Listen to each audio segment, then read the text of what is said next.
It is the 17th of March, and we're having an interview with Harold Elshoff concerning the Marshall City Band and the bandstand. Um, what was the first year that the bandstand was, and the band that was actually put together? I mean, the bandstand, Or for the city band. the city band? The city band was organized in 1875. Okay. About And, how? and the fellow that organized it was Professor L.A. Wallace. And he was a Okay. professor well, I think it used to be a college here, where the Northside School used to be. And he's the one that started the band and organized in 1875. Okay.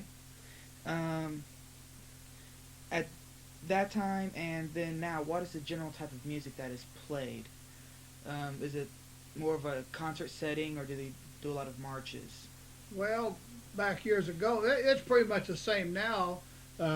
The only difference is that you got your show tunes and your movies and from your movies and stuff like that will be played more and more, and some of your pop tunes. But basically, back years ago, it was marches and overtures. That's what it was. And of course, pop tunes of that era too. They play a lot of popular music too. Okay. What are just so when we go to post this on the internet, what are some of the songs that they play? So like if like other band organizations look at this, they can have a feel of what's played across the area. Of course, they played a lot of your marches that we play today. Almost your John Philip Sousa marches and your Carl King marches, and they played overtures like the William Tell Overture, Peak Dom, Light Cavalry, Point and Peasant, all that kind of stuff. And some of the songs back then, one was Marching Along Together, was a kind of a singing song, and Oh, Take Me Out the Ball Game, and just really songs of that era, the late 1800s and early 1900s. Okay. What is the average number of members per year? I'd say the average number of members is usually around 40. 40. Mm-hmm. Now, when it was first started, was it that amount, or was it just No, a when it small first number? started, they had maybe 15 or 20. My granddad, my mother's dad, was in the band. He played drums, and I'd say then they had about 15 to 20. Okay. And I've got a picture of 1901 band, and there's two clarinets, and all the rest of it was brass.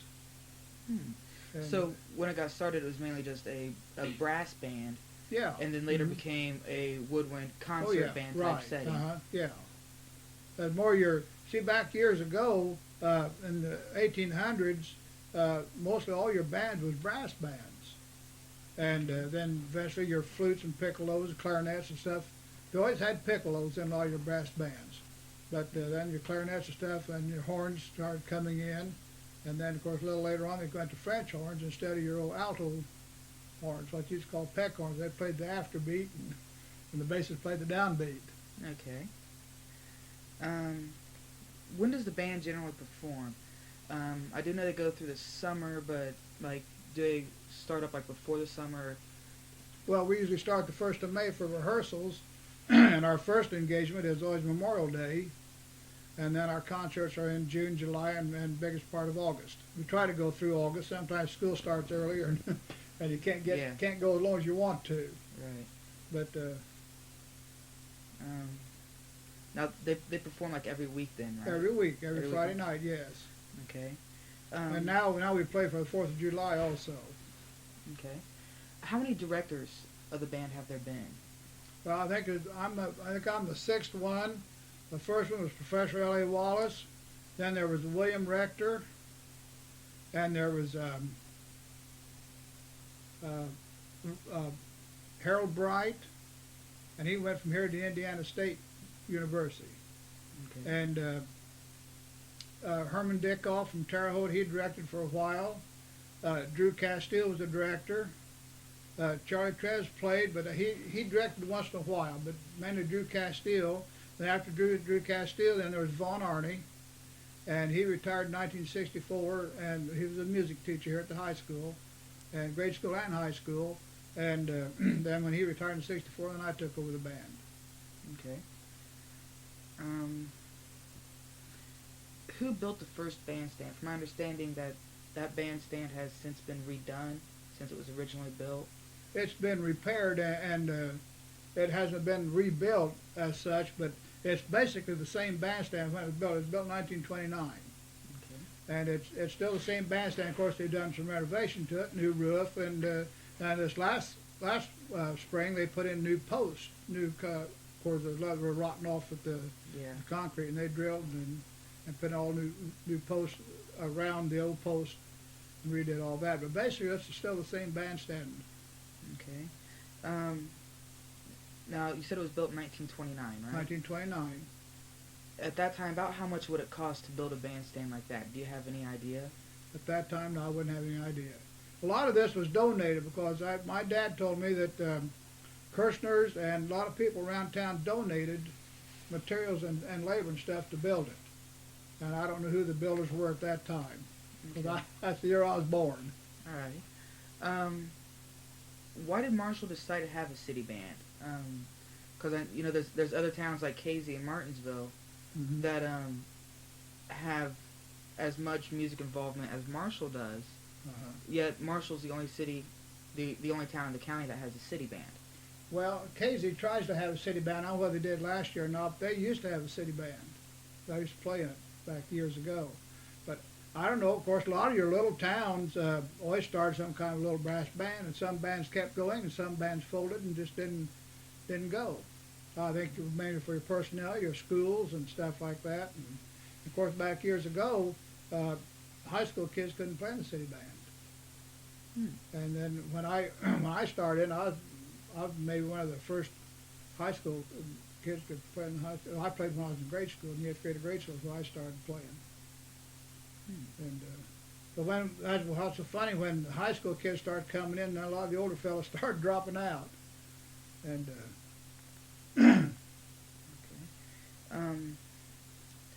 what are your feelings towards the band? Do you see the band continuing on until the year 2000? I do, yes, I do. As long as I'm here, and of course, whenever somebody take over, I'm sure somebody will take over and keep it going. I feel that way because I feel like Marshall is so ordinary. Well, they're so used to the city band, and by being part of the city, city functions, I think it'll keep on going. Okay.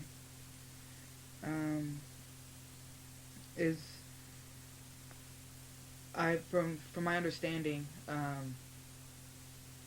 you volunteer to be in the band, but yet you get paid at the end of the year. So, how's that all work? Well, of course, back years ago it was volunteer, and they'd pass the hat and try to get a little money to buy music and stuff like that. And then I don't know when it came into effect, but there's what they call a band law, the Iowa band law. In fact, Carl King is the one that got the Iowa band law started. And through your taxes, your property tax, you used to have personal tax, you don't anymore, but through your property taxes, there's a certain mill of each dollar goes for the band fund. You have your library fund, you have your other funds, your schools, your fire departments, ambulance, now all this, and that's how it got started. And what happened, we kept putting in appropriation. You had to put in a new appropriation every year. Well, our tax money just wasn't. We never did get exactly what. Of course, you can appropriate anything, but whether you get it or not, that's something else. And we weren't getting what we were wanting, and so we went before the city council and asked them if there was any way they could help us out. And they said at that time that whatever our tax money is, why then they'd match it. So that's why we're getting the amount of money we do get. Okay. Now, does the band perform anywhere but in Marshall? Would they go over to like Terre Haute? No, we don't go to Terre Haute. We basically don't go any place. Now, the last 2 years, we've gone to Greenup and played a concert. And then last year, we went to Greenup and also West Union. Okay. And a few years ago, we did go to West Union for the West Union Parade. We'd play the West Union Parade and then play a concert. And that kind of fizzled out due to politicians. Now, nowadays, is the band open to anybody, or is it just high school and adults? Or Well, it's open to anybody, but we like to have people you know, students that are going into in the freshman year. Like Okay. this year, everybody graduates this spring. They're going to be freshmen next year, so they're eligible to come into the band. And Okay. of course, we have it now that if there's any sections that are overloaded, well, then we can have auditions. Try to eliminate. But you get so overloaded in some sections, and it's just overbalanced. Right. And I try to have a halfway decent balanced band. Okay. Um, does does the band try to help out, um, say on like an individual basis, like send people to camps No. or anything like that? We did start a kind of like a scholarship fund, and I think we do say it helps. We did help send 2 kids to band camp. Now we didn't back several years ago, but we do now. Okay. And I think that through the school, your music teacher and stuff like that helps decide who would be that. And I think we have 2 of them help out on that's like a scholarship fund for people to go to band camp. Okay. To be in the band, do you have to be a resident of Marshall, or can No, you come from? no, you don't have to be a resident. It helps, but like in some sections, you're so low on certain players. Why sometimes I have to get somebody from out of town to come in and help play. Just like that one fellow from Terre Haute, Kenny Starkewald, he comes over and helps us play. Okay. And once in a while I have, sometimes I'll ask other people to come in once in a while on a concert and play. But basically everybody's right from Marshall. All right. Well, that's all the questions we have right now. Okay. Concerning the band.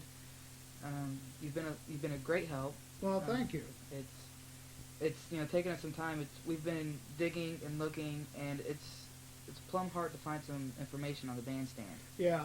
And so hopefully by doing this project and everything, there'll be more information available, and just so people will be able to have Right. an understanding of everything. I don't know about if you can how- find if you can find some of the old Democrats or the old Marshall Herald papers, which I don't know whether they've got any more left or not, but if you find back like in the year 1929, it go through an awful lot of papers.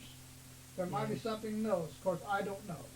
Okay. All I'm going by is what my dad told me and also what Drew Castile told me.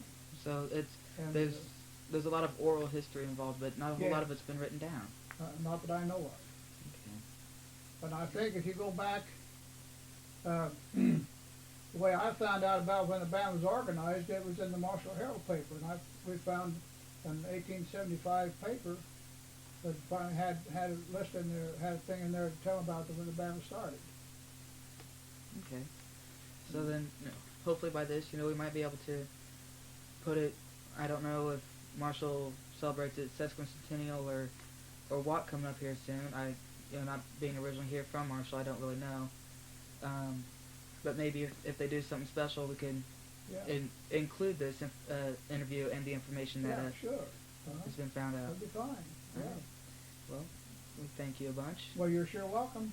And I'll go ahead and shut Hope you this help thing you off. out a little bit. You a lot.